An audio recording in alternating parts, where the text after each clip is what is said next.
Hello मेरे प्यारे बच्चों, क्या हाल चाल। बढ़िया साहब। उम्मीद है मेरे प्यारे रसगुल्ले एकदम मजे में होंगे और तैयारी भी एकदम बेहतर तरीके से चल रही होगी। प्यारे बच्चों, आज की ये वीडियो हिंदी में आपके लिए रामबाण साबित होने वाली है। यूं समझना कि एक ये ऐसी टैबलेट है जो आपके पूरे बॉडी के यूं समझना कि रोगों का निवारण करने वाली है।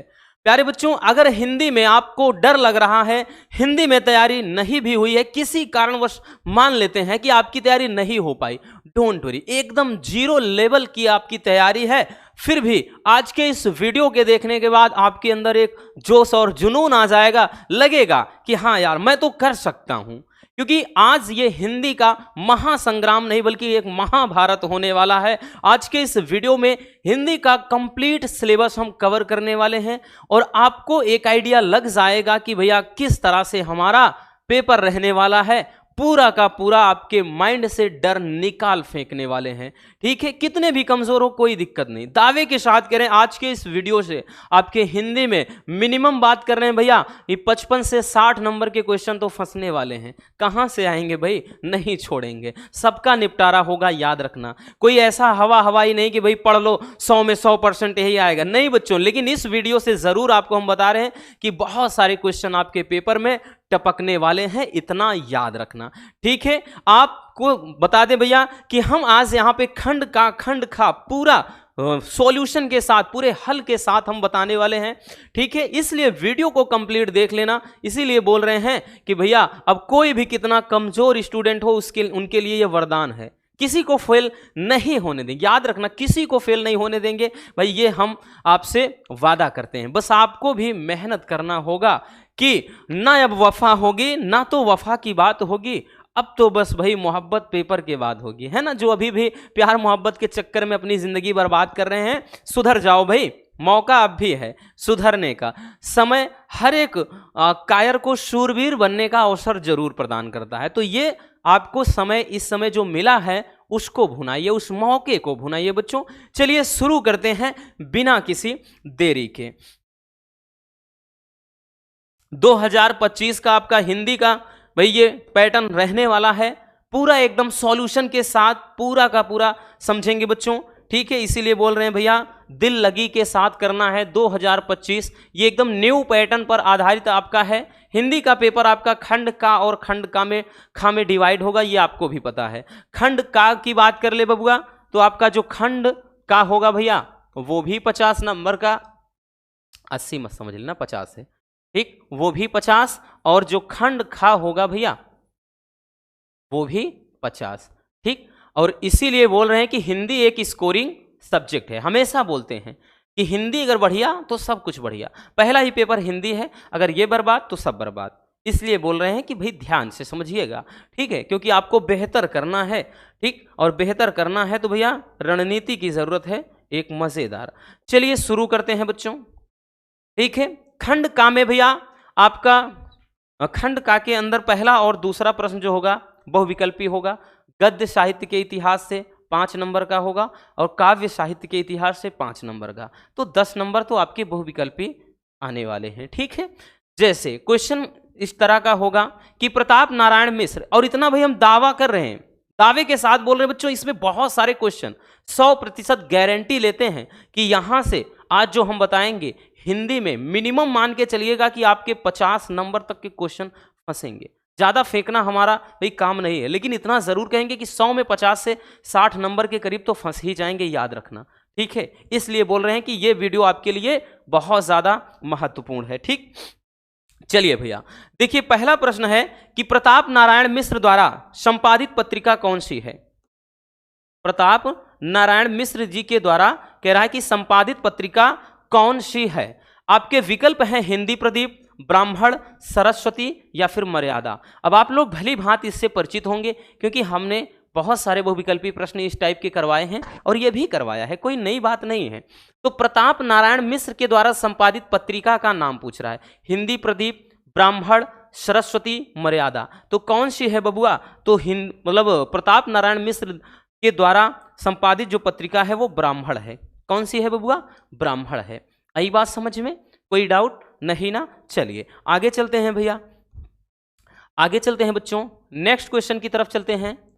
दूसरा क्वेश्चन देखिएगा, दूसरा क्वेश्चन कि बाल मतलब बाण भट्ट की आत्मकथा, बाण भट्ट की आत्मकथा कह रहा है के लेखक कौन है? हजारी प्रसाद द्विवेदी जी हैं, आचार्य महावीर प्रसाद द्विवेदी जी हैं, या फिर रामचंद्र शुक्ल जी हैं, या प्रोफेसर जी सुंदर रेड्डी जी हैं। आपको बताना है कि बाण भट्ट की आत्मकथा किसकी रचना है? हजारी प्रसाद द्विवेदी या महावीर प्रसाद द्विवेदी या रामचंद्र शुक्ल या फिर प्रोफेसर जी सुंदर रेड्डी। तो बबुआ ये किसकी रचना है भैया? हजारी प्रसाद द्विवेदी जी की है बाण भट्ट की आत्मकथा। ठीक है, चलिए नेक्स्ट क्वेश्चन, अशोक के फूल किस विधा की रचना है? देखिए कह रहा कि अशोक के फूल किस विधा की रचना है? विधा पूछ लिया है, कौन सी विधा है भैया? विकल्प क्या है आपके? कहानी है, संस्मरण है, उपन्यास है, या फिर निबंध है? कौन सा विकल्प सही होगा आप लोग बताइएगा, आपके हिसाब से कौन सा विकल्प सही हो जाएगा? तो अशोक के फूल भैया क्या है? एक निबंध है। अगर पूछ लेता कि भाई किसकी रचना है, तो अशोक के फूल किसकी रचना है? हजारी प्रसाद द्विवेदी जी की। किसकी भैया? हजारी प्रसाद द्विवेदी जी की।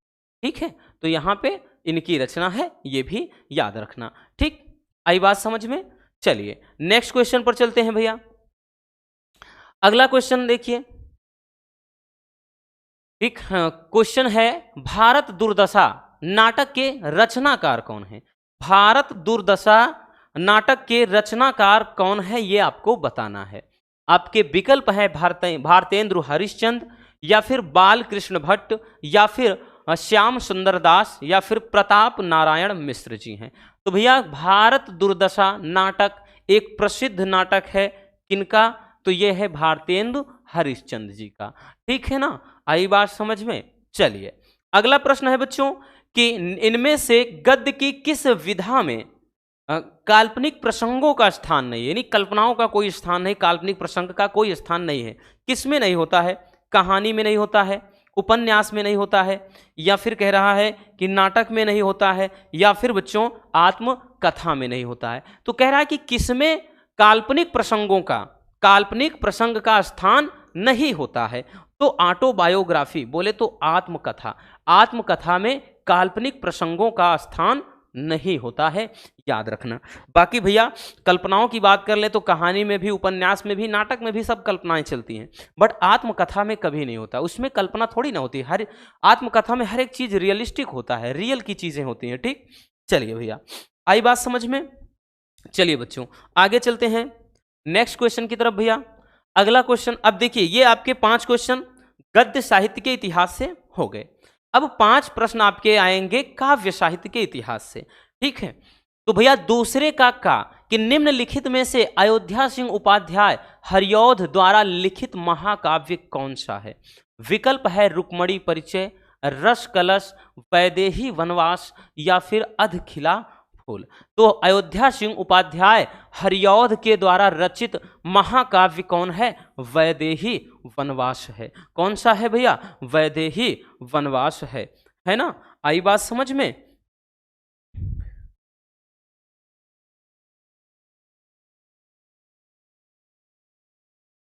हो गया?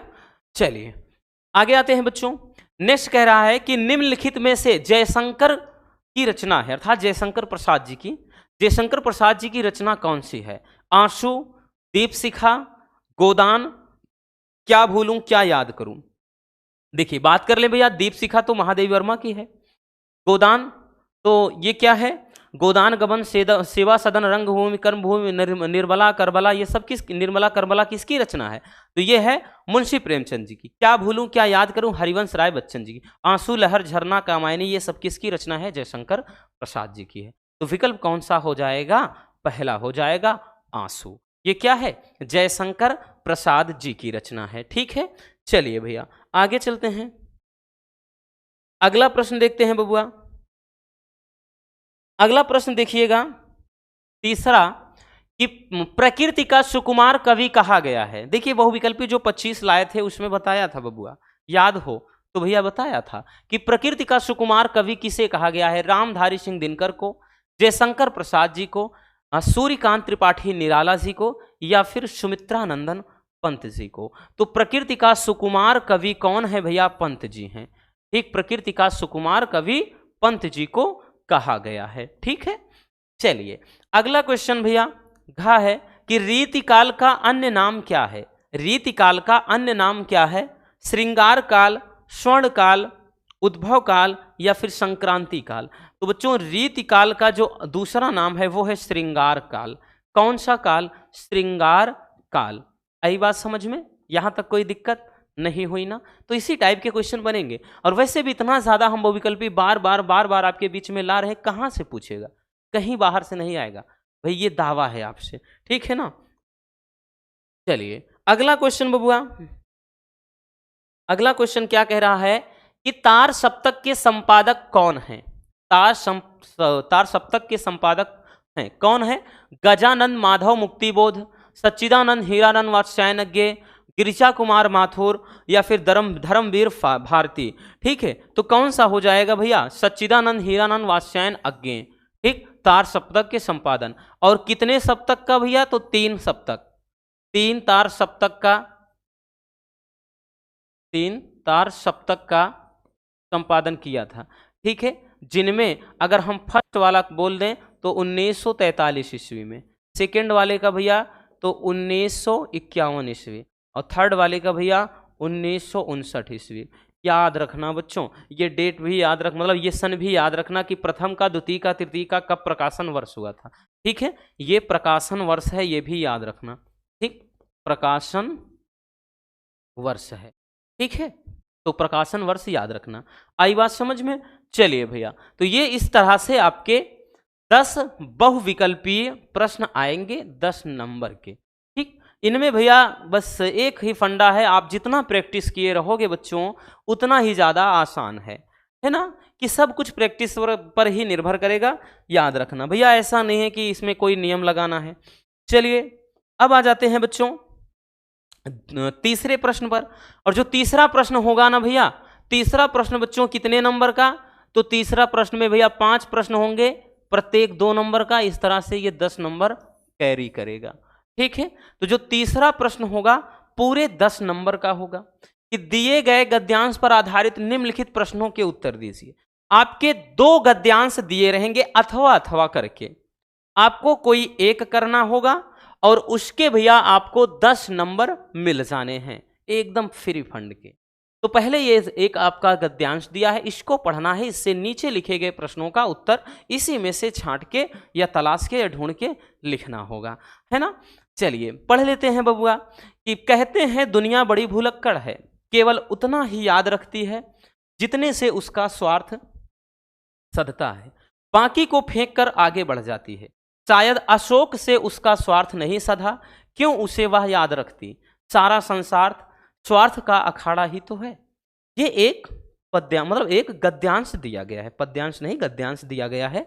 अब इससे नीचे लिखे गए भैया आपके प्रश्न 5 प्रश्न हैं। पहला कि उपयुक्त गद्यांश के पाठ और लेखक का नाम लिखो। तो भैया पाठ और लेखक का नाम लिख देना है। पाठ कौन सा है और लेखक कौन है? तो पाठ आपका देखिए अशोक शब्द आया है, तो इसका मतलब ये अशोक के फूल चैप्टर से है। किससे भैया? अशोक के फूल चैप्टर से है ना, अशोक के फूल। लेखक कौन है? हजारी प्रसाद द्विवेदी जी हैं। कौन है भैया? हजारी प्रसाद द्विवेदी जी, हजारी प्रसाद द्विवेदी जी हैं। ठीक है, ये पहला हो गया, तो 2 नंबर मिल गए, क्योंकि सारे क्वेश्चन 2-2 नंबर वाले के। रेखांकित अंश की व्याख्या करना, तो ये जो रेखा खींची गई है इसकी व्याख्या करना, अपने शब्दों में लिखना है। कहते हैं दुनिया बड़ी भुलक्कड़ है, केवल उतना ही याद रखती है जितने से उसका स्वार्थ सत्ता। तो लिखेंगे कि निम्नलिखित गद्यांश में या निम्नलिखित यहाँ बोलेंगे कि कहाँ गया भैया, अंश में लेखक कहता है कि दुनिया क्या है, बड़ी ही भुलक्कड़ प्रकृति की है। ठीक, यानी दुनिया क्या है, केवल उतना ही याद रखती है। यह लिखेंगे कि लेखक कहता है कि दुनिया क्या है, बड़ी भुलक्कड़ है, केवल वो उतना ही याद रखती है जितने से उसका मतलब निकल जाए। ठीक है भाई, जाहिर सी बात है ना कि आप किसी के लिए कुछ भी कर दो, एक मोटी मोटी हिसाब से समझना, किसी के लिए आप कुछ भी कर दो लेकिन आपको वो भूल जाएगा 4 दिन में। ठीक, किसी की एक बात ना मान के देखो, आपको जिंदगी भर याद रखेगा। याद रखना, दुनिया ऐसी है भैया, दुनिया सच में कहा गया है कि भैया दुनिया गोल नहीं, दुनिया मतलबी है। भाई किसी की एक बात ना मान के देखो, वो हमेशा याद रखेगा कि यार इस बंदे ने मुझे मना किया था। लेकिन किसी की आप हर बात मान रहे हो तो आपको कभी नहीं याद रखेगा, भूल जाएगा। तो ये ऐसी ही है। वही चीज कह रहा है कि दुनिया क्या है, बड़ी ही भुलक्कड़ है दुनिया। मतलब दुनिया, यहाँ पे आप लिखेंगे कि लेखक कहता है कि हम किसी के लिए कुछ कर भी देते हैं तो वो याद नहीं रखेगा। अर्थात दुनिया क्या है, बड़ी ही भुलक्कड़ है।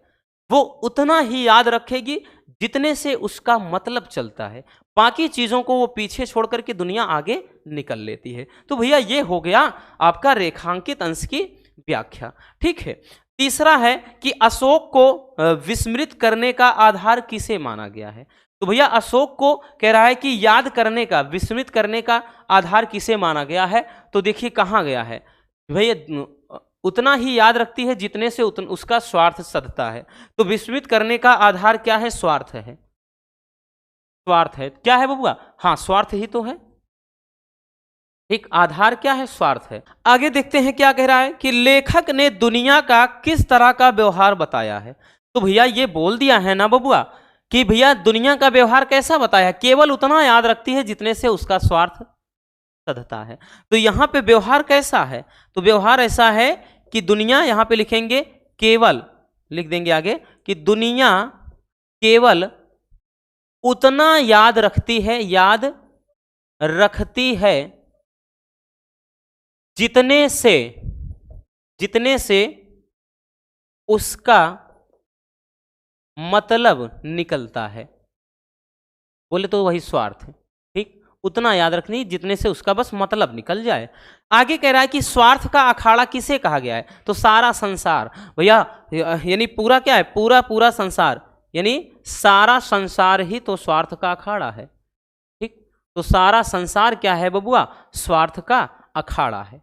तो इस तरह के बच्चों आपका गद्यांश वाला प्रश्न होगा। बहुत ज़्यादा दिक्कत नहीं होती है इसमें, बस थोड़ा सा दिमाग लगाओ, आपको 10 नंबर फ्री के मिलने हैं बबुआ, याद रखना। ठीक है,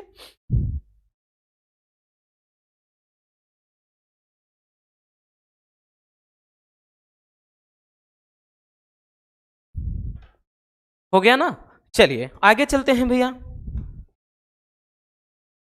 क्वेश्चन नंबर 4, देखिए आपका चौथा प्रश्न क्वेश्चन पेपर का क्या होगा, पद्यांश होगा। तीसरा गद्यांश होगा भैया, और चौथा क्या होगा, पद्यांश। कि दिए गए पद्यांश पर आधारित निम्नलिखित प्रश्नों के उत्तर दीजिए। आपके यहां पर भैया आपका एक दिया गया है पद्यांश, वहां पर तो 2 दिए रहेंगे। यही आपका बेनिफिट है कि आप भाई मतलब ऐसा नहीं कि नहीं कर पाओगे, एक नहीं आता दूसरे का ट्राई करो। ठीक है, चलिए यहां पे एक दिया है कि भैया एक पद्यांश को पढ़ना है और इस पर आधारित निम्नलिखित प्रश्नों का उत्तर। इसमें भी भैया 5 प्रश्न, प्रत्येक 2 नंबर कैरी करेगा। इस तरह से रसगुल्लों 10 नंबर का क्वेश्चन होगा ये। कि मेरे प्यारे नौ जलद से कंज से नेत्र वाले, जाके आए न मधुबन से और न भेजा संदेशा। मैं रो रो के प्रिय विरह से बावली हो रही हूं, जाके मेरी सब दुख कथा श्याम को तू सुना दे। बताया भी था आपको, अच्छे से समझाया था। ये पूरा भैया हमने तो शुरू के 3 चैप्टर अच्छे से करवा भी दिया था। पवन दूती का, श्रद्धा मनु और उसके अलावा कैकेयी का अनुताप, 3 तो हमने करवा ही दिए हैं। तो ये भी तो करवाया है। कह रहा है कि मेरे प्यारे नौ जलद से कंज से नेत्र वाले, राधिका जी पवन से कहती हैं कि मेरे प्रीतम अर्थात जो प्रभु श्री कृष्ण हैं वो नौ जलद यानी नवीन मेघ वर्ण वाले यानी बादलों की तरह हैं, और कंज से नेत्र वाले और उनकी आंखें कमल के समान हैं। आगे कह रहा है कि जाके आए न मधुबन से और न भेजा संदेशा, कि जब से गोकुल धाम छोड़कर गए हैं, मथुरा गए, तब से ना तो वापस आए हैं ना कोई संदेशा भेजा है। कि मैं रो रो के प्रिय विरह से बावली हो रही हूं।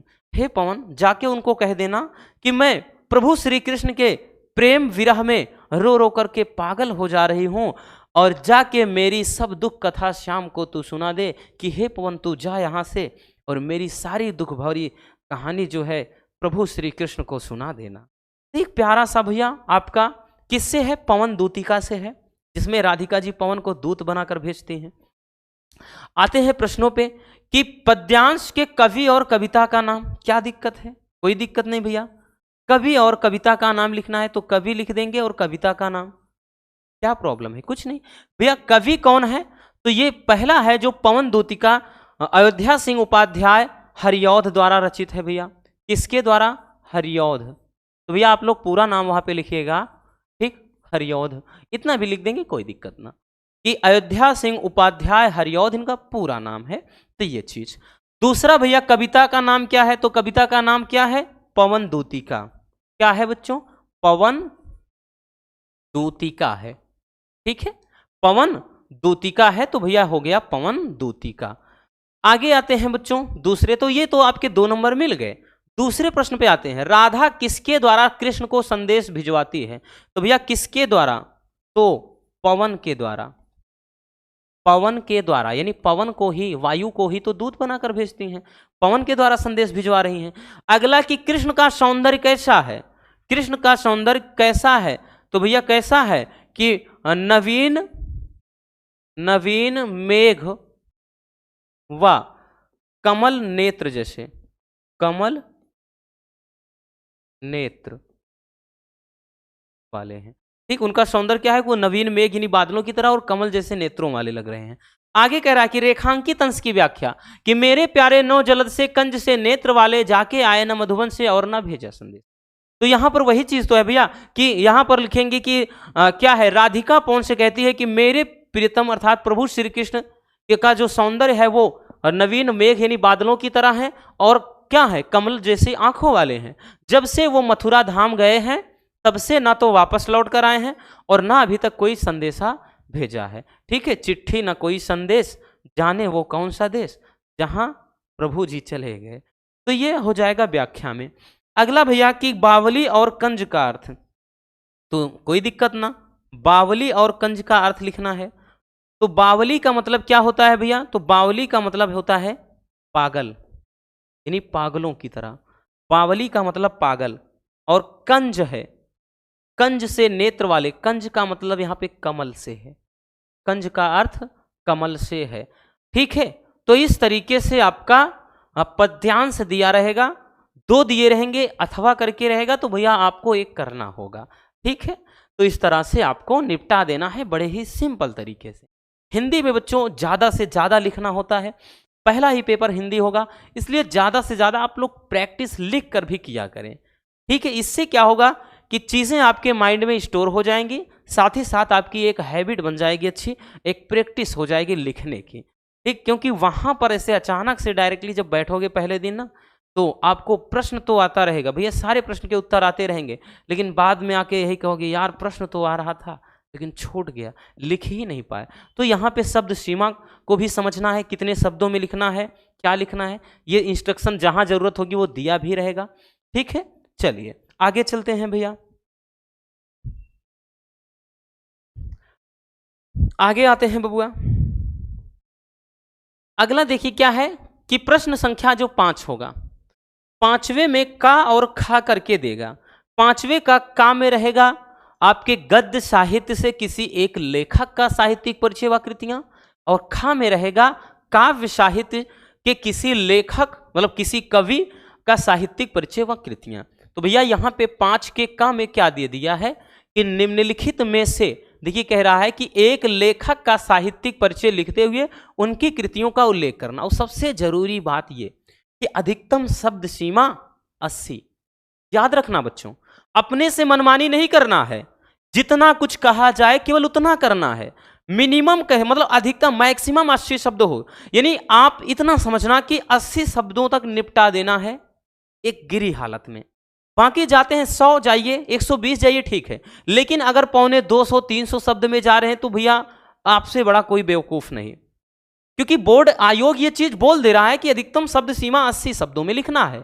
भाई अगर आप अब भी मनमानी करोगे तो कहीं ना कहीं ये तो फिर गड़बड़ बात है, क्योंकि वो आपको सजेस्ट कर रहा है, खुद बता रहा है कि हाँ इतना करना है, तो आप अपने से एक्स्ट्रा दिमाग मत चलाइएगा।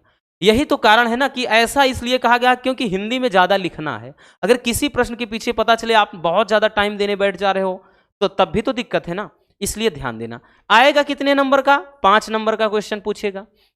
तो भैया यहाँ पे 3 लेखक हैं, हजारी प्रसाद द्विवेदी जी हैं, और यहाँ पे द्विवेदी 2 बार हो गया, वासुदेव शरण अग्रवाल जी हैं, और उसके बाद प्रोफेसर जी सुंदर रेड्डी जी हैं। वैसे हमने तीन के तीनों का जीवन परिचय, साहित्यिक परिचय आपको अच्छे से समझाया है, बट डोंट वरी, आपको नहीं पता फिर से बता देते हैं भैया, फिर से हम बता देते हैं ना। चलिए यहाँ पर फिर से हमने देख लिया है, हजारी प्रसाद द्विवेदी जी का फिर से हम लिख लेते हैं भैया। ठीक, कैसे लिखना है? पहली हेडिंग बच्चों आपको जीवन परिचय बनाना है। अब जीवन परिचय में देखिए बहुत ज़्यादा लंबा नहीं खींचना है, यहाँ तो आपको थोड़ा लंबा ऐसा लग रहा होगा, बट लंबा है नहीं भाई, इतना तो हर में मतलब हर कवि या लेखक के बारे में लिखना ही है कि उनका जन्म कहाँ हुआ था, माता पिता का नाम क्या था, उनका परिवार कैसा था, प्रारंभिक शिक्षा दीक्षा क्या हुई थी, फिर उनकी मृत्यु कब हो गई थी। इतना तो जीवन परिचय में लिखना पड़ेगा हर हाल में, ठीक है। तो यहाँ पे आचार्य हजारी प्रसाद द्विवेदी जी का जन्म 1907 ईस्वी में बलिया जिले के भैया दुबे का छपरा नामक गांव में हुआ था। इनके पिताजी मतलब जो थे अनमोल द्विवेदी तथा माता का नाम ज्योतिषमती, कहीं कहीं ज्योतिकली होता है, तो ज्योतिषमती देवी था। इन्होंने हिंदी एवं संस्कृत भाषाओं का गहन अध्ययन किया और सन 1930 ईस्वी में काशी विश्वविद्यालय से ज्योतिषाचार्य की परीक्षा उत्तीर्ण किया था और 1957 ईस्वी में भारत सरकार ने इन्हें पद्म भूषण की उपाधि से भी नवाजा था। और सन 1979 ईस्वी में ये रोग से पीड़ित होने के कारण अर्थात यह महान साहित्यकार चिर निद्रा के में हमेशा के लिए सो गया। तो जीवन परिचय में बस इतना लिखना है, इससे ज्यादा नहीं लिखना है। चलिए भैया स्क्रीनशॉट कर लीजिए इसको, हो गया। आते हैं बच्चों आगे। अब भैया साहित्यिक परिचय, क्योंकि जो ज्यादा लिखना होता है साहित्यिक। जीवन परिचय में आप जो नीचे अभी हमने काशी मतलब ज्योतिषाचार्य ये बताया, ये नहीं भी लिखेंगे ना तब भी चलेगा, हम आपको बता रहे हैं कि नहीं भी लिखेंगे कोई दिक्कत ना, लेकिन साहित्यिक परिचय में आपको थोड़ा ढंग से लिखना होगा। साहित्यिक परिचय कैसे लिखेंगे कि भाई साहित्य के क्षेत्र में इनका क्या योगदान था।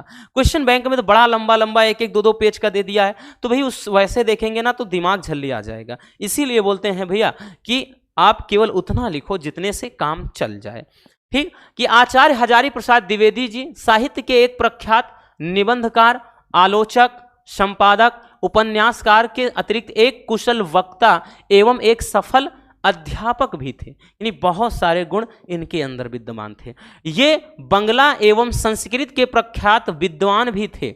इनकी रचनाओं में नवीनता एवं प्राचीनता दोनों का समन्वय था। मतलब ये नवीकरण और प्राचीनता दोनों के बारे में इन्होंने भली भांति लिखा है। ठीक, इन्होंने अभिनव भारती तथा विश्व भारती ग्रंथ का भी संपादन किया है और आधुनिक युग के गद्यकारों में आचार्य हजारी प्रसाद द्विवेदी का महत्वपूर्ण स्थान है। उनके विषय विवेचन में गंभीरता और शालीनता स्पष्ट रूप से प्रकट होती है। तो इतना आपको साहित्यिक परिचय में लिखना है हजारी प्रसाद द्विवेदी जी के बारे में। ये तो फिक्स होते हैं ना, हजारी प्रसाद द्विवेदी हो गया, या फिर भैया आप हमें बताया अग्रवाल जी हो गए, या फिर जैसे प्रोफेसर जी सुंदर रेड्डी, या इन्हीं में है एपीजे अब्दुल कलाम, तो सब श्योर होते हैं। वैसे भी आपके 3 रहेगा, एक तो ऑप्शनल रहेगा ही, एक तो आराम से कर सकते हो। ठीक है, चलिए भैया इसको स्क्रीनशॉट कर लीजिएगा, हो गया। अब इनकी रचनाओं को देखते हैं। अब देखिए रचनाओं को कैसे लिखना है, तो भाई आप हेडिंग बनाओगे प्रमुख कृतियां। तो प्रमुख कृतियों में आचार्य हजारी प्रसाद द्विवेदी के द्वारा लिखित कृतियां निम्नलिखित हैं। तो भैया सबसे पहले इनका निबंध देखेंगे। निबंध कौन सा है इनका? अशोक के फूल, कुटज, कल्पलता, आलोक पर्व, ये इनके निबंध हैं। उपन्यास में बबुआ कौन कौन सा उपन्यास है भैया? तो उपन्यास में बाण भट्ट की आत्मकथा पुनर्नवा। इनकी आलोचना क्या है? साहित्य सहचर, सूर साहित्य, कबीर। और उसके बाद इनका इतिहास क्या है? हिंदी साहित्य का आदिकाल। ये हो जाएगा भैया इनकी कृतियां। बट बहुत सारे बच्चों के ये शिकायत होती है कि सर जी हमको ये नहीं पता होता है कि निबंध कौन है, उपन्यास कौन है, या फिर इनकी भाई आलोचना कौन है, कहानी कौन है, क्या कुछ है। तो कोई दिक्कत ना, आप केवल ऐसे कृतियां हेडिंग बनाइए। आप क्या करना, केवल और केवल ऐसे कृतियां हेडिंग बनाइए, इतना तो कर ही सकते हो।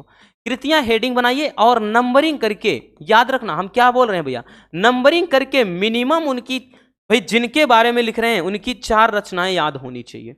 मान लेते कुछ नहीं पता कि कौन निबंध है क्या है, तो आप ऐसे याद रख कर लेना कि अशोक के फूल, इनकी एक रचना जैसे अशोक के फूल, अशोक के फूल हो गया भैया। उसके बाद कुटज हो गया, ठीक, कुटज हो गया। और उसके बाद यहां पे पुनर्नवा हो गया, पुनर्नवा हो गया।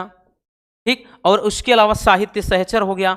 तो 4 रचनाएं मिनिमम की बात कर रहे हैं, ठीक, 4 रचनाएं कम से कम कृतियां लिखने के बाद ऐसे लिख दो, कोई दिक्कत ना, पूरा का पूरा नंबर आपको डेफिनेटली 100% श्योर है मिलेगा भैया, याद रखना बच्चों। तो ये काम आपको कर देना है। आई बात समझ में? भले ये नहीं पता कि कौन सा निबंध है, क्या कुछ है, कैसे, डायरेक्टली कृतियां हेडिंग बनाओ, लिख दो फटाक से, ये आपका हो जाएगा 5 नंबर का क्वेश्चन। ठीक है, स्क्रीनशॉट करना हो कर लीजिए।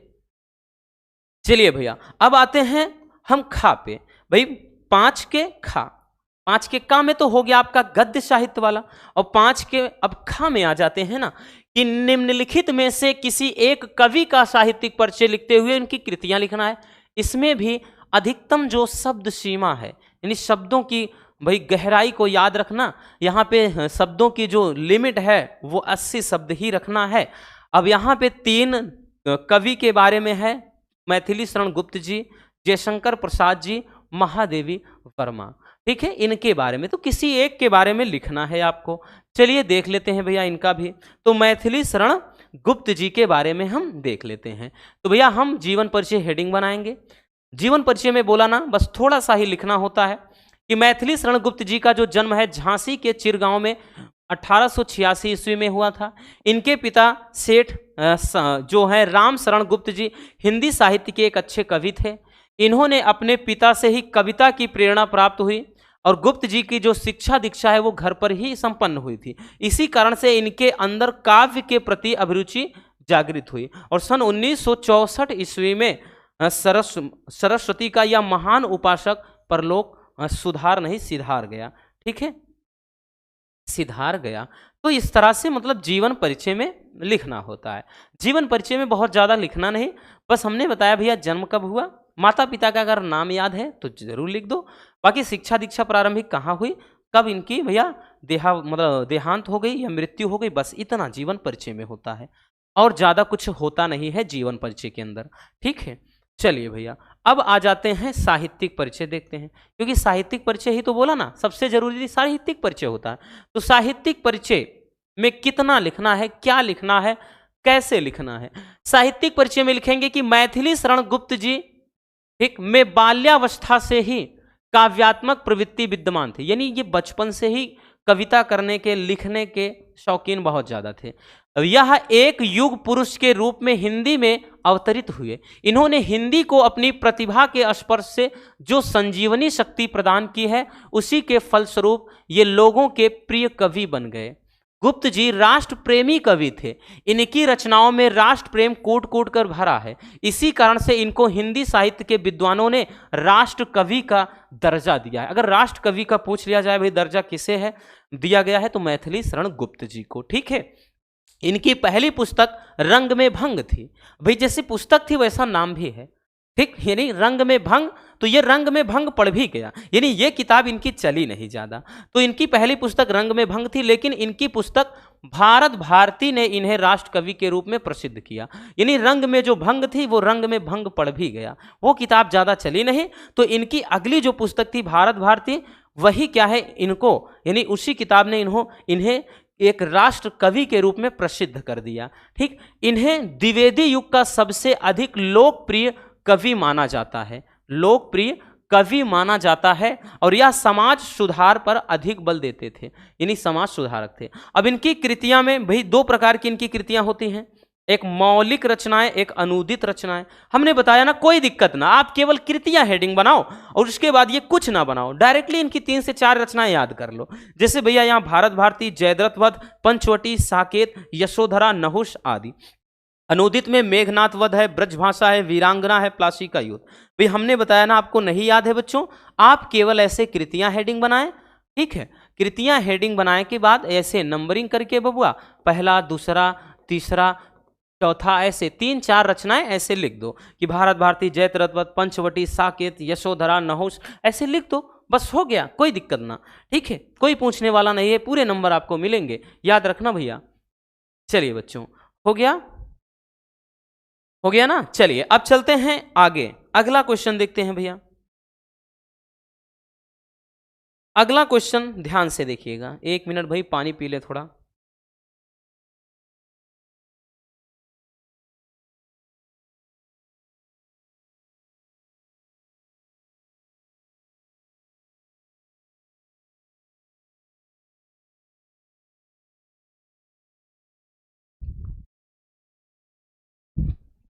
देखिए अब जो छठा प्रश्न होगा कि पंचलाइट अथवा बहादुर कहानी का सारांश, देखिए ये कहेगा या अथवा करके दे देगा कि भैया लाटी, ये जैसे देगा ना कि भाई पंचलाइट अथवा बहादुर कहानी का सारांश दे दिया, अथवा में आपका कहानी का उद्देश्य पूछेगा। तो यहां पर भी आपके दो ऑप्शन है, आपके पास दो विकल्प हैं, या तो कहानी का सारांश लिख दीजिए या तो कहानी का उद्देश्य। ठीक है, तो कहानी का भैया तीन से आपकी तीन कहानी तो हमने समझा दिया है। और यहां पे भी याद रखना कि जो शब्द सीमा है भैया, जो शब्द सीमा है याद रख लेना भैया, वो 80 शब्द रहेगा। और ये भी 5 नंबर वाला क्वेश्चन है भैया, याद रखना बच्चों, 5 नंबर वाला ये भी प्रश्न है। तो यहां पर हमने क्या किया है, बहादुर कहानी का सारांश छोटे शब्दों में, मतलब थोड़े शब्दों में, सरल शब्दों में लिख दिया है।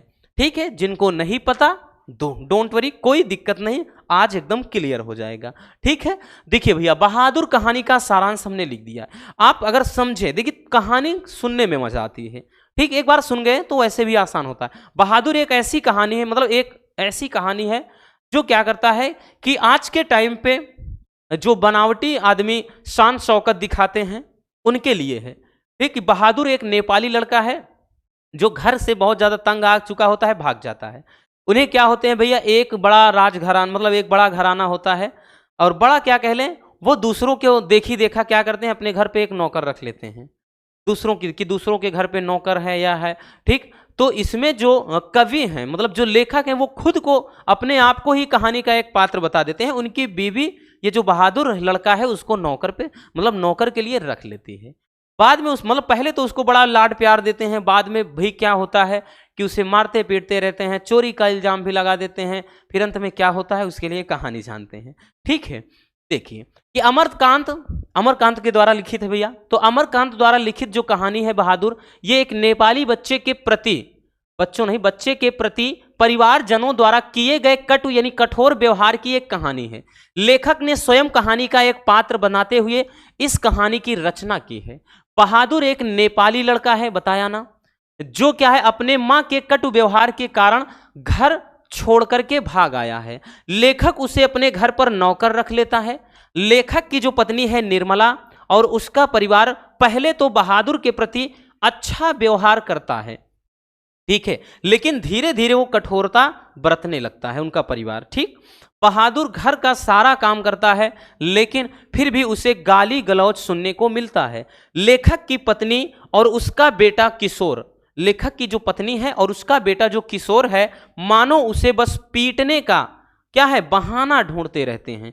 एक बार मेहमानों के रुपए खो जाने पर, यानी उस भाई लेखक के घर क्या है मेहमान आ जाते हैं और उनका पैसा चोरी हो जाता है, यानी खो जाता है, चोरी नहीं खो जाता है। तो खो जाने पर घर वालों ने बहादुर पर चोरी का इल्जाम लगाया तथा उसके साथ बुरा व्यवहार किया, मतलब बहुत गाली गलौज दिया, मारा पीटा। ठीक है, फिर वो होता क्या है कि वह अचानक बिना बताए घर छोड़कर भाग जाता है। उसके जाने से घर में मातम छा गया। अब भाई मातम क्यों छा गया, क्यों? क्योंकि सभी को बस अब आराम की आदत लग चुकी थी और सभी घर वालों को अपनी गलती का क्या है भैया एहसास होता है, यानी गलती पर पछतावा होता है और वो पश्चाताप भी करते हैं। लेकिन वही है ना कि अब पछताए होत का जब चिड़िया चुग गई खेत। तो भैया ऐसी पछतावा का क्या मतलब, वो तो जा चुका था ना, बहादुर तो अब जा चुका था, तो इनके पछतावा करने से अपने ऊपर मतलब क्या है कि भैया अपनी गलती मानने से क्या मतलब है, क्योंकि इनकी गलती को माफ करने वाला, इनकी बातों को सुनने वाला बहादुर जा चुका था। तो दिल को लगने वाली, दिल को हर्ट को भाई बहुत ज्यादा, मतलब हमने हमारे हर्ट को हर्ट करने वाली कहानी है।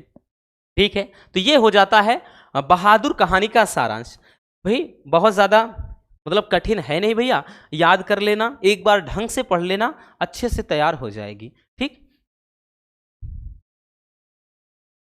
चलिए अब चलते हैं अगला प्रश्न। अगला देखिए, जो अगला होगा भैया आपका ये जो प्रश्न संख्या 7 होगा, स्वपठित खंड काव्य के आधार पर किसी एक खंड काव्य के प्रश्न का उत्तर देना। इसमें भी अधिकतम शब्द सीमा 80 शब्द, कितने नंबर का, 5 नंबर का। तो मतलब जीवन परिचय भी 80 शब्दों में लिखना है, 5 नंबर का। फिर उसके बाद कहानी का सारांश भी 80 शब्दों में लिखना है, 5 नंबर का। खंड काव्य के भी प्रश्न का उत्तर क्या लिखना है, 80 शब्दों में, 5 नंबर का। तो सारे 5-5 नंबर वाले।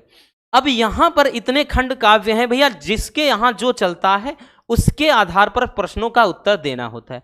किसी के यहाँ मुक्ति यज्ञ खंड काव्य चलेगा, किसी के यहाँ रश्मि रथी, किसी के यहाँ आलोक वृत्त, किसी के यहाँ सत्य की जीत, किसी के यहाँ त्यागपथी और किसी के यहाँ श्रवण कुमार। ठीक, आप लोग बताइएगा कि किसके यहाँ कौन सा खंड काव्य चलता है। जैसे श्रवण कुमार का पूछ लिया तो भैया दे देगा कि श्रवण कुमार खंड काव्य के आधार पर श्रवण कुमार का चरित्र चित्रण लिखिए, या फिर इसमें कोई सर्ग होगा उसके बारे में। जैसे आलोक वृत्त आ गया तो आलोक वृत्त में दे देगा कि इसके नायक यानी महात्मा गांधी जी का चरित्र चित्रण लिखना है। तो इस तरह से करना होता है। आई बात समझ में? समझ में आया भैया? तो ये आपका हो जाता है 7वां प्रश्न। इस तरह से आपका हिंदी के अंदर खंड का समाप्त होता है। खंड का ये पूरा फिनिश होता है। अब शुरू हो जाएगा खंड खा। खंड खा में आपके अधिकांश प्रश्न भैया व्याकरण से संबंधित होने वाले हैं। ठीक है ना? चलिए अब उसको हम देखते हैं भैया। अब हम देखते हैं खंड खा को।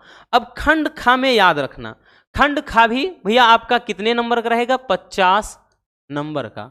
ठीक है, 50 नंबर का खंड खा भी रहने वाला है। प्रश्न संख्या 8 का ये का होगा, का प्रिंट नहीं हुआ है। 8 का 8 के का में बात कर लें, कहेगा कि दिए गए संस्कृत गद्यांशों में से किसी एक का संदर्भ सहित हिंदी में अनुवाद करना है। टोटल 7 नंबर देकर के जाएगा। इससे आसान कुछ नहीं है रसगुल्लों। 7 नंबर का टॉपिक है बबुआ, और 2 दिया रहेगा, आपको 1 करना होगा। वहां पे अथवा भाई अथवा करके एक और देगा। ठीक है, तो यहां पर एक दिया गया है गद्यांश, इसको पढ़ करके इसका अर्थ लिख देना है। सबसे पहले हम संदर्भ में लिखेंगे। देखिए सबसे पहले भैया हेडिंग हम बनाएंगे संदर्भ, क्योंकि यहां पर बोलेगा क्या बोलेगा कि संदर्भ सहित। तो संदर्भ सहित में संदर्भ में क्या लिखेंगे? यही तो लिखा जाता है कि आज हम पूरा लिख कर बताएंगे भैया कि प्रस्तुत संस्कृत गद्यांश, प्रस्तुत संस्कृत गद्यांश हमारी पाठ्य पुस्तक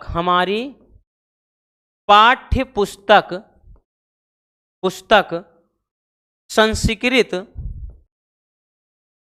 दिग्दर्शिका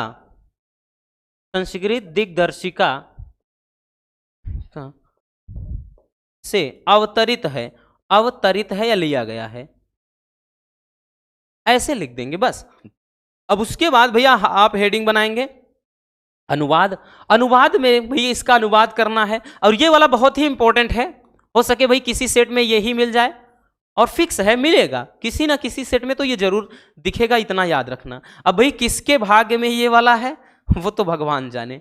तो यहाँ पे अतीते प्रथम कल्पे जना एकम अभिरूपम सौभाग्य प्राप्तम सर्व कार्य परिपूर्णम पुरुषम राजानम अकुर्वन चतुष्पदा अपि सन्निपत्य एकम सिंहम राजानम अकुर्वन ततः शकुनिगढ़ हिमवत प्रदेशे एकस्मिन् पाषाणे सन्निपत्य मनुष्येषु राजा प्रज्ञायते तथा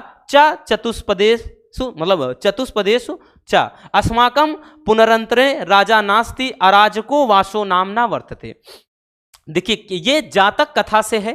कहा गया है कि अतीते प्रथम कल्पे, यानी प्राचीन समय के प्रथम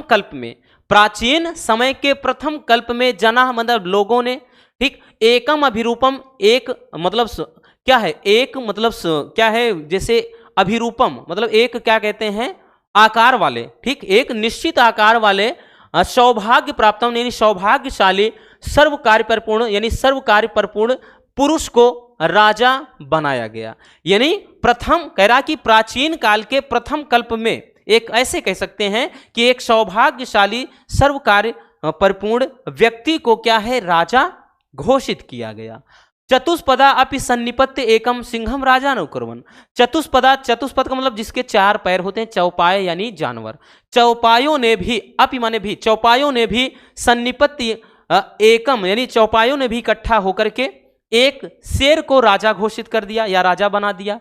तथा तब शकुनिगढ़ यानी पक्षीगण हिमवत प्रदेश से यानी हिमालय प्रदेश में एकस्मिन पाषाणे एक पत्थर के पास सन्निपत्त मतलब इकट्ठा होकर के वो कहते हैं कि मनुष्येषु राजा प्रज्ञायते, कि मनुष्यों में तो राजा होता है। तथा चतुष्पदेषु च, और चौपायों में भी यानी मनुष्यों में क्या होता है, तब पक्षीगण हिमालय प्रदेश के एक पत्थर के पास, यानी एक बड़े से पाषाण यानी पत्थर के पास इकट्ठा होकर के वो कहते हैं कि भाई मनुष्यों में राजा होता है और चौपायों में भी राजा होता है। और फिर आगे क्या है कि अस्माकम पुनरंतरे राजा नास्ति, लेकिन हमारे बीच में कोई भी राजा नहीं है। और अराजको वासो नाम ना वर्तते, बिना राजा के रहना कतई उचित नहीं है, यानी बिना राजा के रहना भैया उचित नहीं है। ये हो जाएगा आपका अनुवाद। आई बात समझ में? तो भैया आपका 8वां प्रश्न रसगुल्लों इस तरह से होगा। एक संस्कृत का गद्यांश दिया रहेगा, संदर्भ लिख के फिर अनुवाद हेडिंग बना के ऐसे छाप देना है। ठीक है, चलिए आगे चलते हैं बबुआ। अगला प्रश्न भैया, अगला प्रश्न ध्यान से देखिएगा। अगला प्रश्न क्या है? अगला प्रश्न है, एक मिनट से देखिए, अगला प्रश्न क्या है कि दिए गए संस्कृत श्लोक में से किसी एक का संदर्भ सहित हिंदी में अनुवाद करना है। ये भी भैया 7 नंबर का, ये अनिवार्य संस्कृत वाला टॉपिक ना और भी ज्यादा लाजवाब होता है। अब समझ लें, छोटा छोटा है लेकिन 7 नंबर का है। 7 नंबर का है बबुआ। एक दिया है, यहां पर भी आपका अथवा करके एक और दे देगा, एक और दे देगा आपको। भाई 2 में तो एक आपके पास विकल्प होगा, तो तब तो आप इजिली आराम से एकदम मजे में कर सकते हो ना। अब तो भाई दिक्कत होनी ही नहीं चाहिए। भैया दिया है कि ना चौर्यहार्यम ना चा राजहार्यम ना भाति भाजम ना चा भारकारी, और व्यय होगा यहां पे, व्यय कृते वर्धत एव नित्यम विद्याधनम सर्वधनम प्रधानम। देखिए यहां पे सबसे पहले तो आपको भैया क्या हेडिंग बनाना पड़ेगा? संदर्भ। संदर्भ हेडिंग बनाना है। संदर्भ में वही चीज लिखेंगे, क्या लिखेंगे कि प्रस्तुत श्लोक हमारी पाठ्य पुस्तक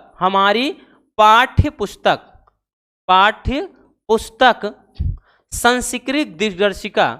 ठीक, अरे भाई उसके पहले वाले में चैप्टर का नाम नहीं लिखा था, भूल गए थे। संस्कृत दिग्दर्शिका के वो किस चैप्टर से? जातक कथा से अवतरित है, भूल गए थे, सॉरी, उसके लिए लिख लेना। ठीक है, कि प्रस्तुत श्लोक हमारी पाठ्य पुस्तक संस्कृत, उसमें भूल गए थे बबुआ, संस्कृत दिग्दर्शिका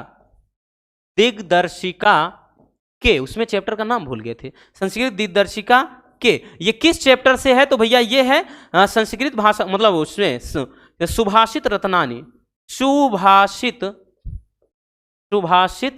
रत्नानी नामक पाठ से अवतरित है, नामक पाठ से अवतरित है, से अवतरित है,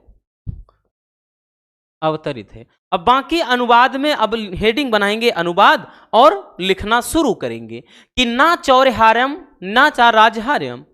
कि देखिए इसमें कहा गया है ना चौर्यहार्यम, यानी ना कोई चोर चुरा सकता है, और ना चा राजहार्यम, ना राजा इसको हरण कर सकता है, यानी राजा छीन सकता है। कह रहा है कि ना तो कोई चोर चुरा सकता है और ना कोई राजा छीन सकता है, ना भ्राति भाज्यम, ना भाइयों के बीच में इसे बांटा जा सकता है, ना चा भारिकारी, और ना ही ये बोझ स्वरूप है।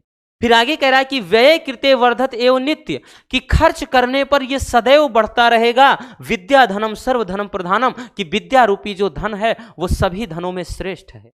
आई बात समझे? किसके बारे में बोल रहा है? विद्या के बारे में बोल रहा है भैया। यहां पे ये कह रहा है कि विद्या धनम सर्वधनम प्रधानम, कि विद्या रूपी धन सभी धनों में श्रेष्ठ है, ये सदैव खर्च करने पर बढ़ता है। इसे कह रहा है ना तो कोई चोर चुरा सकता है, ना कोई राजा छीन सकता है, ना भाइयों में बांटा जा सकता है, ना इसे वही बोझ स्वरूप माना जा सकता है, यानी ये एक बोझ भी नहीं है, एक भार भी नहीं। पता चले आप बहुत ज्यादा आपके अंदर नॉलेज है तो ऐसा थोड़ी है कि आदमी सर पे 1 कुंटल लेके घूमोगे, ये भार थोड़ी है।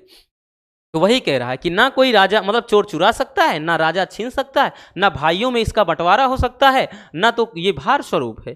ठीक, ये क्या है? सदैव खर्च करने पर ही बढ़ेगा, अर्थात विद्या रूपी जो धन है वो सभी धनों में श्रेष्ठ है। ठीक है, ये बहुत ही इंपॉर्टेंट है भैया, इसको भी थोड़ा देख लो।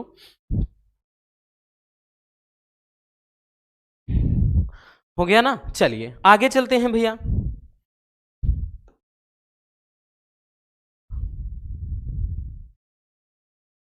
हाँ, ये क्वेश्चन नंबर जो 9 है, ये भैया 9वां जो प्रश्न होगा, याद रखना, तो रफ करना भूल जाते हैं।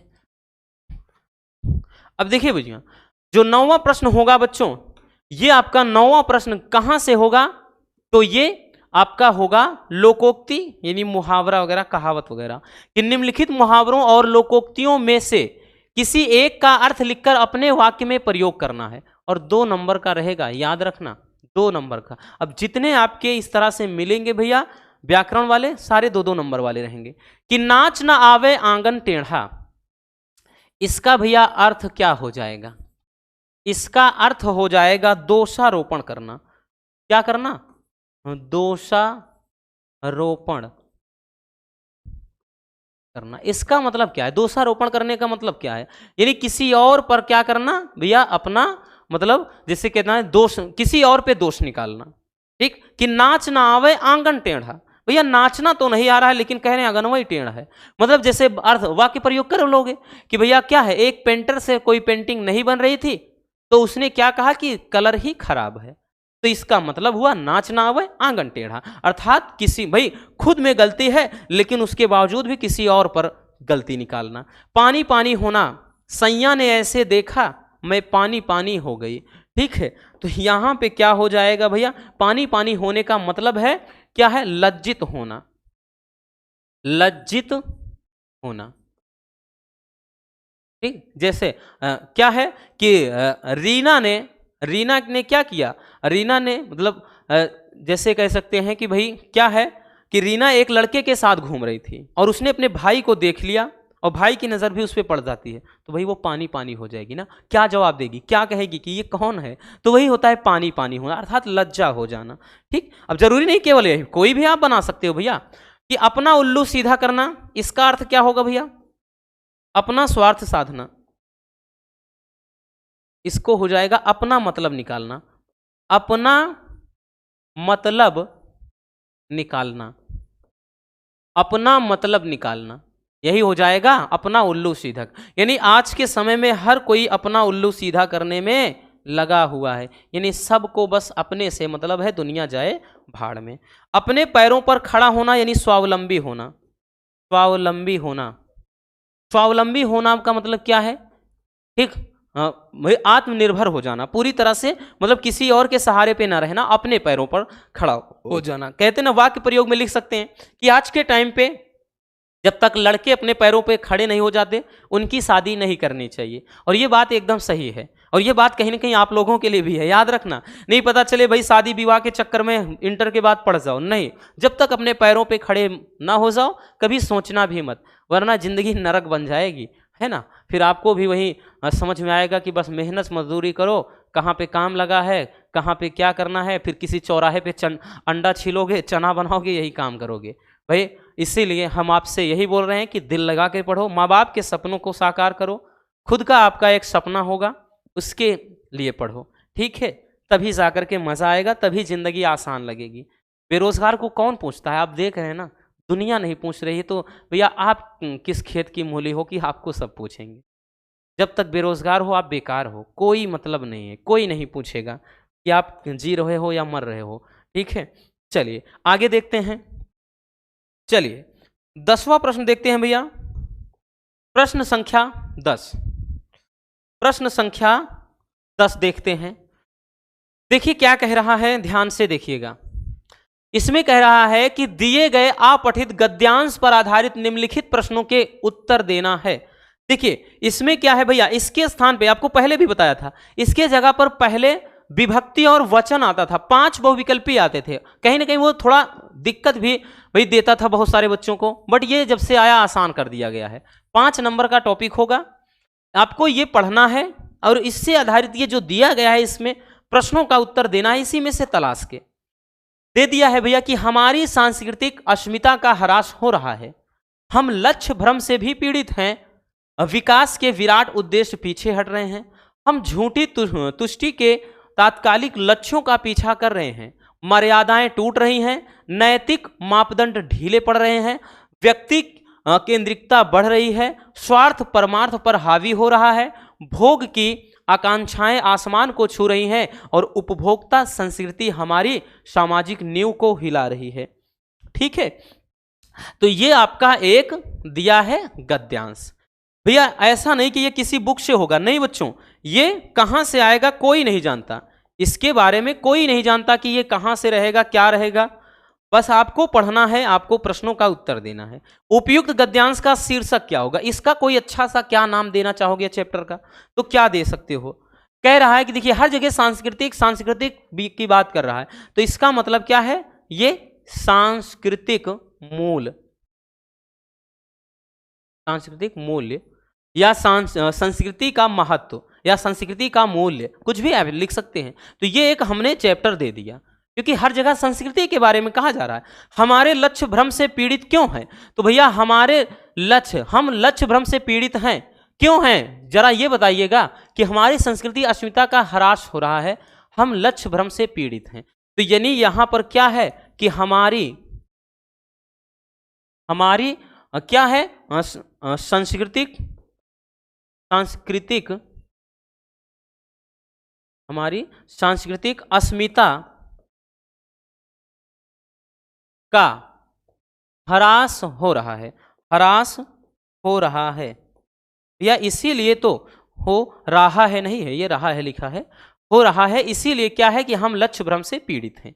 आगे कह रहा है कि स्वार्थ किस पर हावी हो रहा है, तो भैया स्वार्थ किस पर हावी हो रहा है, देखिए स्वार्थ जो है वो परमार्थ पर हावी हो रहा है, तो स्वार्थ भैया लिखेंगे परमार्थ, अकेले से नहीं लिख देना, आप वहां पे पूरा लिखेंगे कि स्वार्थ परमार्थ पर क्या है, हावी हो रहा है।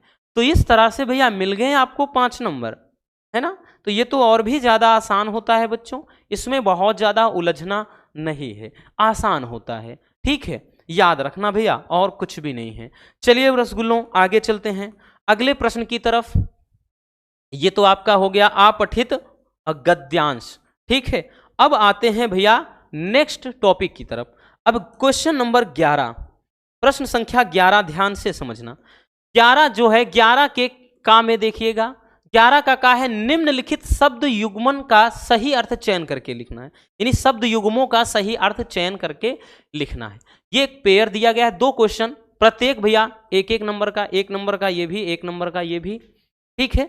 तो यहां पर कह रहा है कि शब्द युग्म दिया है, कौन सा सही होगा, अभय उभय, विकल्प है निडर और चारों, डरपोक और दोनों, निडर और दोनों, निडर और भयभीत। तो देखिएगा अभय का मतलब क्या है, अभय जिसको कोई भय ना हो, निडर, उभय, उभय होते हैं ना, उभयनिष्ठ यानी जिसको कॉमन कहते हैं, दोनों, तो भैया ये हो जाएगा निडर और दोनों, निडर और दोनों, निडर और चारों, ये है कहाँ गए, ये निडर और दोनों, ये विकल्प सही हो जाएगा। अगला बबुआ देखिएगा अंश और अंशु, विकल्प है भाग और सूर्य, सूर्य और भाग, भाग और किरण, और यहां पर एक दे दिया है भाग और वरुण। तो भैया अंश माने हिस्सा या भाग, अंशु का मतलब किरण होता है, तो भाग और किरण, भाग और वरुण है, भाग और सूर्य है, ये है भाग और किरण है, ठीक, भाग और किरण, यही विकल्प सही हो जाएगा। आई बात समझ में। तो ये वाले एकदम फ्री के नंबर होते हैं, ये तो हर एक स्टूडेंट कर सकता है एकदम मजे में। अगर इसमें उलझ गए ना बबुआ, तब तो भाई कुछ हम नहीं कह सकते कि क्या होगा रब जाने, ठीक है ना। चलिए आगे क्वेश्चन चलते हैं। का हो गया भैया, खा में आ जाते हैं, का हो गया, खा में आते हैं। निम्नलिखित शब्दों में से किसी एक शब्द के 2 अर्थ लिखना है, ये भी हो जाएगा आपका कितने नंबर का, 2 नंबर का, सारे 2-2 नंबर वाले हैं, याद रखना। बाल, बाल का मतलब एक तो होता है भैया, ठीक, क्या है, केस यानी बाल ही, जो बाल हैं। अब उसके बाद एक बाल का मतलब होता है बालक, और बाल का अर्थ एक सूर्य भी होता है, तो 2 अर्थ लिखना है, हम 3 लिख दे रहे हैं, सूर्य। और मधु का मतलब क्या होता है, एक तो होता है भैया शहद, और एक मधु होता है यानी क्या होता है, रस, ठीक, और एक मधु का मतलब शराब भी होता है। भेवड़ों के लिए भैया ये मधु से कम थोड़ी ना है, ये तो उनके लिए टॉनिक है ना। चलिए अगला है तीर, तीर का क्या हो जाएगा, तीर का मतलब होगा भैया बाण, और तीर का मतलब एक होता है किनारा, तीर का मतलब किनारा, पाड़ और किनारा। ठीक है, आई बात समझ में? कोई दिक्कत नहीं ना, होनी भी नहीं चाहिए। अगर ऐसे टॉपिक में हो गई ना तब तो भैया समझ लो बहुत ज़्यादा बुरा होगा आपके साथ। भाई इतने ज़्यादा हम बार बार प्रश्न करवा रहे हैं, ये तो रट जाना चाहिए ना भैया। आपके लिए हम इतना मेहनत करते हैं, 3-3 4-4 घंटे तो भाई कंटेंट खुद से तैयार करते हैं। भाई इतना बड़ा चैनल आप लोगों के प्यार और दुआओं की वजह से चल रहा है और अकेले संभाल रहे हैं, तो कितना मुश्किल होता है आप अंदाज़ा लगा सकते हो। कि कोई छोटा मोटा ही अगर होता है प्लेटफॉर्म तब भी न जाने कितने वहाँ वर्कर होते हैं, इतने लोग काम करते हैं, पूरा टीम वर्क होता है। बट हमारे साथ क्या है, केवल और केवल आप सबकी भाई प्यार और दुआएं हैं, आप सबका सपोर्ट है बच्चों, और कुछ नहीं है। सब अकेले करते हैं भाई। जिस समय दुनिया सो रही होती है उस टाइम रात में जाग जाग करके तो हम ये तैयार करते हैं। ठीक है, अगर ऐसे में भी आप सपोर्ट नहीं करोगे तो भला कौन करेगा भैया। चलिए, तो स्क्रीनशॉट करना हो कर लेना, क्योंकि ये काम वाली चीज़ है इसलिए बोल दिया, नहीं तो नहीं कहते। आगे आते हैं बबुआ, आगे देखते हैं भैया। गा में देखते हैं। देखिए गा में देखते हैं कि निम्नलिखित वाक्यांशों के लिए एक शब्द का चयन करके लिखना है। ठीक, देखिए ये भी 1 नंबर का हो जाएगा, ये भी 1 नंबर का। कि जंगल में आग लगने वाली आग क्या होती है? जठराग्नि होती है, बड़वाग्नि होती है, दावाग्नि होती है, या फिर भैया बनावली होती है। देखिए अगर हम बात कर ले तो जंगल में जो लगने वाली आग होती है उसे क्या कहते हैं? दावाग्नि। क्या कहते हैं? दावाग्नि। और ये बड़वाग्नि जल में लगने वाली आग है। किसमें? जल में। जल में लगने वाली आग है, याद रखना, जल में लगने वाली आग। और उसके बाद जठराग्नि, ये पेट में लगने वाली आग, पेट में लगने वाली आग है, याद रखना। पेट में जो आग लगती है, पेट में लगने वाली आग, ठीक, जठराग्नि। और दावाग्नि ये क्या है? जंगल में लगने वाली आग है, दावाग्नि। ठीक, आई बात समझ में?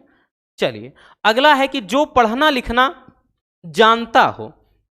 तो भाई जो पढ़ना लिखना जानता हो उसको क्या कहेंगे? साक्षर कहेंगे कि निरक्षर कहेंगे कि अक्षर कहेंगे कि अनाक्षर कहेंगे? ये तो आसान है, साक्षर होगा भैया। जो पढ़ना लिखना जानता है वो साक्षर है, जो नहीं जानता है वो क्या है? निरक्षर है। ठीक, समझ में आया? चलिए अगर स्क्रीनशॉट करना हो कर लीजिए फिलहाल।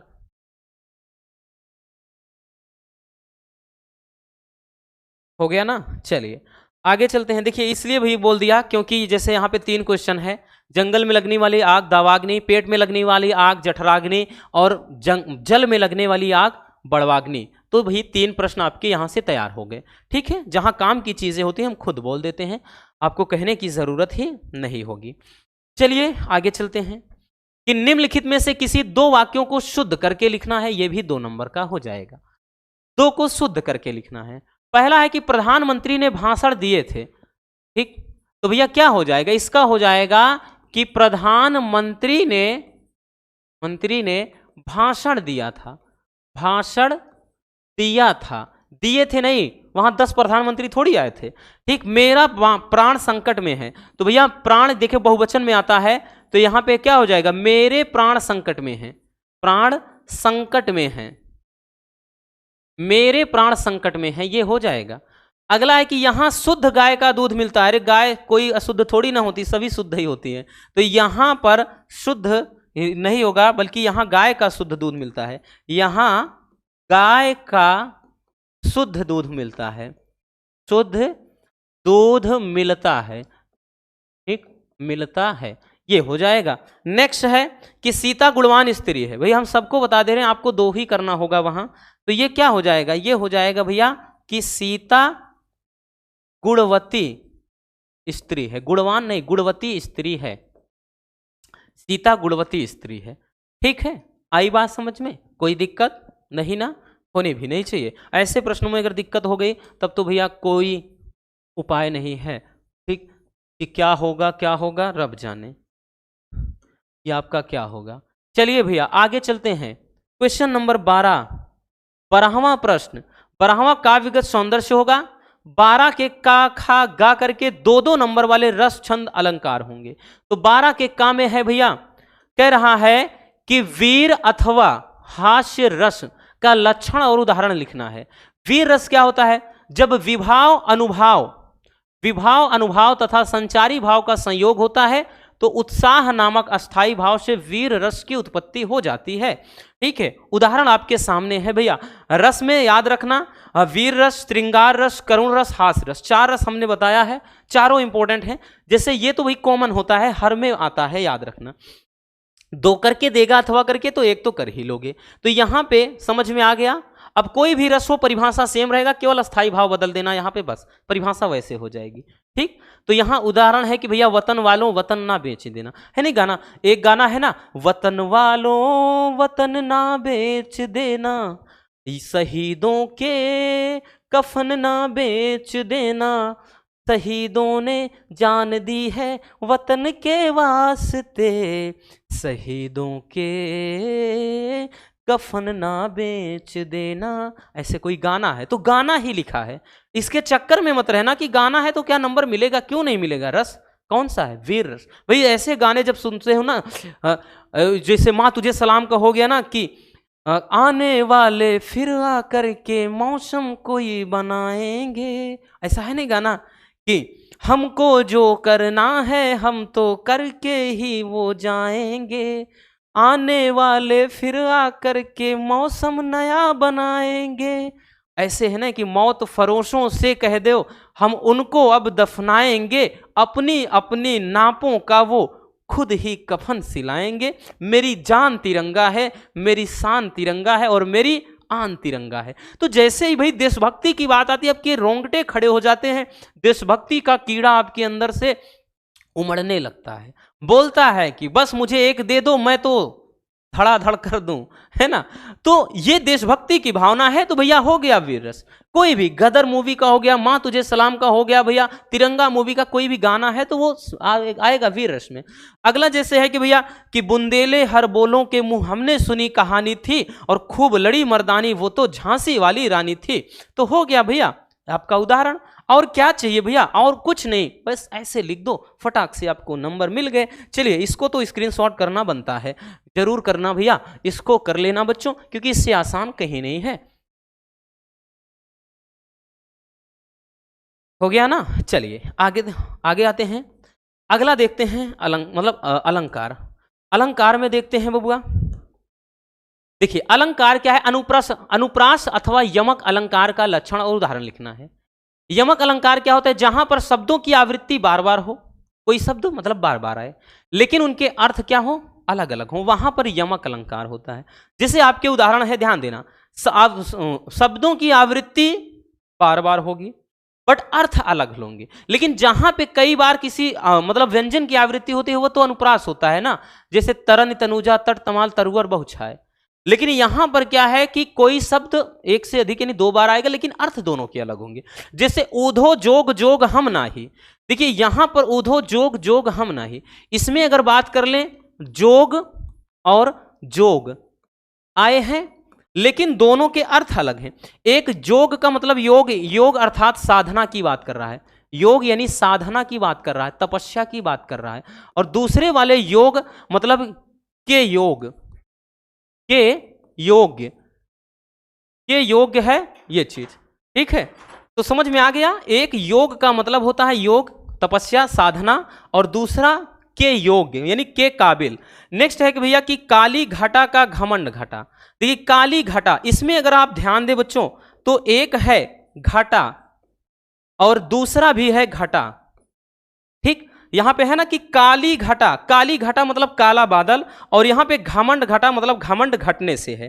तो भैया क्या हो जाएगा, एक घटा का मतलब होता है बच्चों घटना, बोले तो कम होना, कम होना, है ना ये चीज। दूसरा है घटा, तो यहां पे काली घटा, यहां एक मिनट भैया ये वाला घटा आगे पीछे हो गया, तो एक घटा ये इस वाले घटा का है घमंड घटना, और ये वाला जो घटा है इस वाले घटा का मतलब होता है बादल, ठीक है बादल। काली घटा यानी काला बादल, और घमंड घटा यानी घमंड का घटना, ठीक है। चलिए अगला देखते हैं बच्चों। नेक्स्ट है भैया क्या है कि सजना है मुझे सजना के लिए, है ना, सजना है मुझे सजना के लिए। आपने गाना भी सुना होगा कि सजना है मुझे सजना के लिए, है ना।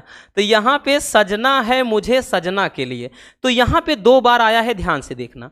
ये सजना शब्द जो है 2 बार आया है, सजना, और यहाँ पे एक होता है सजना, ठीक है। एक सजना का मतलब है यहाँ पे सजना है मुझे सजना के लिए। एक सजना का मतलब सजना संवरना होता है, सजना संवरना, संवरना, ठीक है ना। भोजपुरी में गाना कि सज के संवर के ऐसे आवेलू, ऐसे कुछ है, तो ये हो जाएगा सजना। और एक सजना का मतलब होता है भाई कि सजनी के सजना, अर्थात जिनको पिया बोलते हैं। भोजपुरी हम क्या कहते हैं, बलमुआ कहते हैं, तो ये वाला हो जाएगा भैया सजना, अर्थात साजन।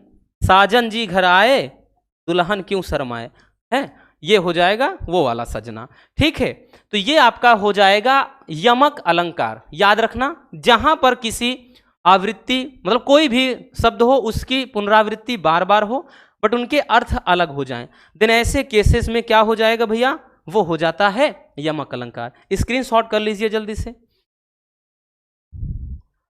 चलिए हो गया ना। चलिए अब चलते हैं आगे। ये सब काम की चीजें हैं बच्चों, भाई ये सारे के सारे एकदम सॉलिड नंबर वाले 2-2 नंबर भाई आसान होते हैं, बट 2-2 नंबर में ये श्योर हैं आपके 100% फिक्स है, आते हैं। चलिए नेक्स्ट देखते हैं, अगला अगला देखते हैं। अगला क्या है, अब है कि दोहा अथवा चौपाई छंद का भैया आपको लिखना है, दोहा अथवा चौपाई छंद का लक्षण और उदाहरण। ठीक, जैसे देखिए दोहा के बारे में लिखा है, चौपाई भी कई बार बता चुके हैं। दोहा का उल्टा सोठा हो जाता है। दोहा क्या है, एक अर्ध सम्मात्रिक छंद है जिसमें 4 चरण होते हैं। पहले और तीसरे चरण में 13-13 मात्राएं, दूसरे और चौथे में 11-11 मात्राएं होती हैं। इनके तुक मिलते हैं। अब देखिए ये पहला चरण होगा भैया, ये दूसरा चरण होगा रसगुल्लों, ये तीसरा चरण और ये चौथा चरण। ठीक, तो यहां पे जैसे मेरी भाव बाधा हरो राधा नागर सोए जा तन की झाई पर श्याम हरित दुत हो, कि मेरी भाव बाधा हरो राधा नागर सोए। ठीक, यहां पर क्या है देख सकते हैं 4 चरण है। अगर इसमें आप काउंट करेंगे 13 मात्राएं, तीसरे वाले में भी 13 मात्राएं, दूसरे में 11 मात्राएं, चौथे में भी 11 मात्राएं। इस तरह से ये आपका और तुक मिलते हैं। जैसे यहां पे मेरी भाव बाधा हरो राधा नागर सोए, यहां पे सोए आएगा, तो नीचे श्याम हरिद्युत होए, यहां पे होए आएगा, मतलब सोए होए मिल रहा है ना। तो ये तुक हैं, तुक इनके मिलेंगे। ठीक है, चलिए जल्दी से इसको भी स्क्रीनशॉट कर लीजिए, फिर उसके बाद हम चलते हैं आगे। ठीक, अब ये नेक्स्ट चलते हैं, हो गया। चलिए अब आते हैं भैया आगे। 13वां जो क्वेश्चन, इसके बाद आपका चौथा लास्ट होगा। तो 13वां क्वेश्चन क्या है कि अपने मोहल्ले की सफाई हेतु नगर पालिका को एक पत्र लिख देना है। नगर निगम अधिकारी को, स्वास्थ्य अधिकारी को एक लेटर लिखना है। ठीक है, कौन सा लेटर लिखना है, तो यहां पर ध्यान देना, किसको लिखना है, यहां पर अपने मोहल्ले की सफाई के लिए नगर पालिका को। ठीक है, नगर पालिका को कैसे लेटर लिखेंगे, लेटर लिखा है कभी, लिखा है, चलिए हम बताते हैं कैसे लिखना है। यहां पे हम लव लेटर की बात नहीं कर रहे हैं, ठीक है। यहां पर भैया क्या है, समाज सुधार के लिए हो रहा है, यानी गांव की गंदगी साफ करना है। तो सेवा में स्वास्थ्य अधिकारी, देखिए बच्चों जब भी लिखेंगे सेवा के जस्ट नीचे नहीं लिखना आपको, स्वास्थ्य अधिकारी नगर निगम प्रयागराज उत्तर प्रदेश, आप कुछ भी लिख सकते हैं, वॉट एवर, कोई दिक्कत ना। फिर इसी के जस्ट नीचे विषय, विषय आपका क्या है, तो कौन सा विषय, यहाँ फिजिक्स केमिस्ट्री मैथ नहीं लिखना है, मोहल्ले की सफाई हेतु नगर पालिका को पत्र लिखा जा रहा है। फिर उसके बाद महोदय जी, ठीक, लिखेंगे आपकी क्या समस्या है, कि मैं इस पत्र के माध्यम से प्रयागराज नगर निगम के स्वास्थ्य अधिकारी का ध्यान अपने मोहल्ले में फैली गंदगी की ओर खींचना चाहता हूं। आपको यह जानकर आश्चर्य होगा कि हमारे क्षेत्र में कई दिनों से कोई भी सफाई कर्मचारी नहीं आ रहा है, जिसकी वजह से जगह जगह पर गंदगी व कूड़ा करकट का ढेर लग गया है और सड़कों नालियों की सफाई न होने के कारण मच्छरों का प्रकोप इस हद तक बढ़ गया है कि भैया दिन का चैन और रात की नींद हराम हो गई। है ना, क्या है कि दिन का चैन, तो दिन का चैन मतलब कौन सा चैन, यहाँ पे सुकून वाली बात कर रहा है। और रात की जो नींद है हराम, भाई मच्छर कहाँ सोने देंगे गंदगी के कारण, ठीक, पूरे रात वो खुद गाना गाएंगे। तथा चारों तरफ सड़कों पर गंदा पानी फैला हुआ है, अगर ऐसा ही चलता रहा जल्द ही पूरा मोहल्ला महामारी की चपेट में आ जाएगा। अतः आपसे विनती है कि जल्द ही सफाई की उचित व्यवस्था करवा दिया जाए।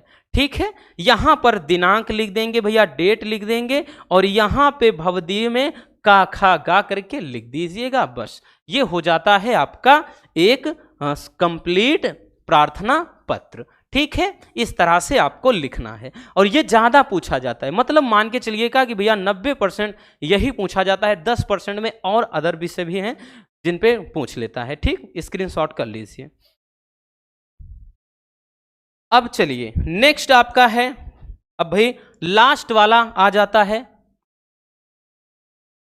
एक, हाँ, ये 14 नंबर का, जो आपका 14 नंबर का प्रश्न होगा, अंतिम वाला जो प्रश्न होगा ये हो जाता है कि निम्नलिखित विषयों में से किसी एक पर अपनी भाषा शैली में निबंध। कितने नंबर में पूछेगा? 9 नंबर में। इसके पहले जो हमें भैया प्रार्थना पत्र या फिर हमने बताया कि आवेदन पत्र होता है, वो आपका मतलब 6 नंबरों में पूछता है, और उसमें भी अथवा करके रहेगा। यहां तो आपके पास बहुत विकल्प रहते हैं, जैसे भारतीय किसान समस्या व समाधान, दूसरा विकल्प है कि भारत में अनियंत्रित भ्रष्टाचार कारण और निवारण, बेरोजगारी कारण और निवारण, फिर उसके बाद जीवन में खेल कूद का महत्व। ये आपके ऐसे कुछ विषय रहेंगे जिन पे आपको अपने भाषा शैली में लिख देना है। ठीक है, तो कैसे लिखते हैं, थोड़ा हम एक चीज झलक आपको बता दे रहे हैं। आपको भैया हम एक ही समझाएंगे, आपके ये समझ के चलना कि कम से कम 4 से 5 तैयार होने वाले हैं। जैसे एक टॉपिक हम उठा लेते हैं, भ्रष्टाचार, ठीक, भ्रष्टाचार उठा लेते हैं। अब भ्रष्टाचार उठा लेते हैं, या फिर जैसे बेरोजगारी लेते हैं, अभी जो जोरों पर है बेरोजगारी। ठीक है, बेरोजगारी क्योंकि ये जोरों पे है, आज हर कोई कहीं ना कहीं बेरोजगार के रूप में ही पड़ा हुआ है। तो आपकी हेडलाइंस क्या होनी चाहिए? सबसे जरूरी हेडलाइंस होती हैं। हेडलाइंस अगर आपने हेडिंग बना लिया ना भैया, तो आप डेफिनेटली बड़े ही सिंपल तरीके से लिख सकते हैं। सबसे पहले होगा प्रस्तावना, सबसे पहले प्रस्तावना। ठीक, क्या बनाएंगे? प्रस्तावना, तो प्रस्तावना होगी। दूसरी हेडिंग्स क्या होगी आपकी? फिर उसके बाद जैसे बेरोजगारी का अर्थ, ठीक, दूसरे में आपको अर्थ समझाना है कि उसका अर्थ क्या होगा। तीसरी आपकी होगी कि भैया बेरोजगारी का कारण क्या है, कारण क्या है। चौथा लिखाएंगे सबसे पहले इसका समाधान क्या है, यानी कम करने के उपाय। और एक आप बना सकते हैं पांचवी कि सबसे लास्ट में उपसंहार, यानी कंक्लूजन जो होता है, उपसंहार। ठीक है, ये चीज इतनी होगी। अब ये अगर आप हेडिंग जान गए ना तो कुछ भी बना सकते हो। अब देखिए इसी पर आधारित आपके कई हो जाते हैं भैया। जैसे आपका हो जाएगा एक तो भ्रष्टाचार, भ्रष्टाचार भी आप ऐसे ही बनाओगे। दूसरा आतंकवाद, ध्यान से समझना, आतंकवाद हो गया। ठीक, उसके बाद तीसरा हो गया भैया महंगाई, क्या हो गया? महंगाई,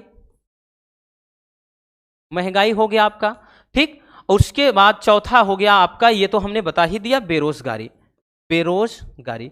यानी सब में आपकी इतनी ही, और इनमें से तो कोई एक 100% है, फिक्स है 100% इनमें से कोई एक जरूर ही आएगा। ठीक, हर सेट में बात कर रहे हैं, ऐसा नहीं कि किसी एक में आए बाकी में नहीं।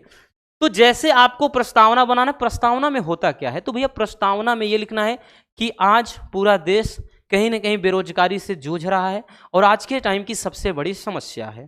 ठीक है, हर कोई इसके जाल में फंसा हुआ है। उसके बाद फिर प्रस्तावना, सब में बात कर रहे हैं, सब में ऐसी होगी। अर्थ में लिखना है बेरोजगारी का अर्थ क्या होता है कि भाई जब कोई क्या है, योग्य व शिक्षित व्यक्ति को उचित काम, यानी उनकी योग्यता के अनुसार काम नहीं मिल पाता है, तब क्या होता है, ऐसी सिचुएशन को बेरोजगारी कहेंगे और ऐसे व्यक्ति को बेरोजगार कहते हैं। ठीक भाई, देखा होगा आपने कि भाई इतने हायर एजुकेशन लेने के बाद भी 10-5 हज़ार की नौकरी के लिए घर से बाहर न जाने कितने हजारों किलोमीटर दूर पड़े हैं 10-15 हज़ार की नौकरी के लिए। तो ये हो जाता है भैया, इसका अर्थ में लिखेंगे। फिर उसके बाद कारण, कारण क्या है बेरोजगारी का? सबसे बड़ा कारण क्या है? पहली चीज तो है भैया जनसंख्या वृद्धि। ठीक, जनसंख्या वृद्धि, क्योंकि पॉपुलेशन इतनी तेजी से बढ़ रही है, जनसंख्या में वृद्धि इतनी तेजी से हो रही है कि भाई बेरोजगारी ये फैलना जायज है। अपने यहाँ की बात कर लें तो भाई अगर देखा जाए तो 140 करोड़ आबादी वाला देश अपना भारत खुद है, इसमें टॉप खुद है जनसंख्या के माने में। कहाँ से किसको रोजगार कितना मिलेगा?